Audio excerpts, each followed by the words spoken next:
All you have to do is follow 3 simple rules. 1, never underestimate your opponent. Expect the unexpected. 2, take it outside. Never start anything inside the bar unless it's absolutely necessary. And 3, be nice. Okay, never mind. We'll get to James Strickland's training here today.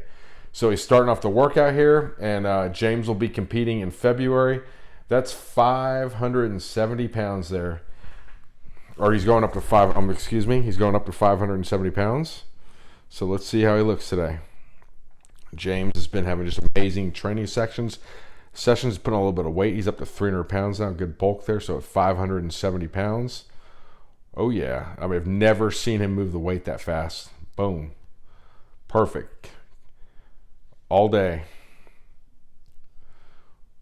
It's 4th rep, he definitely, so that's 570 for 4 at an RPE of 8. I mean, you know, he this is such a major PR. If it would have been for 3 reps, it would have been a PR.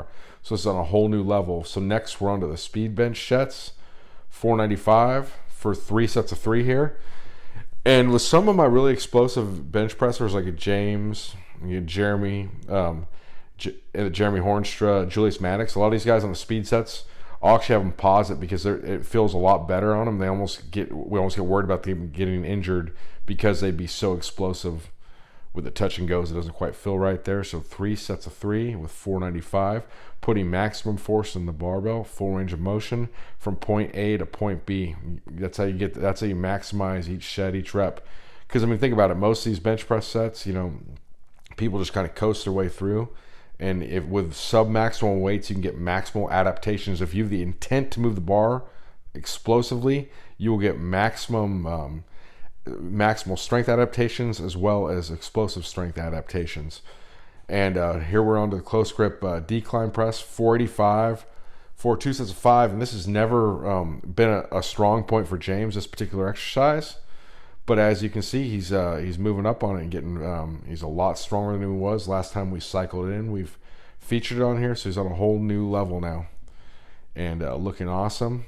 We'll be competing in February, and the objective is 700 pounds, which I'm extremely confident in.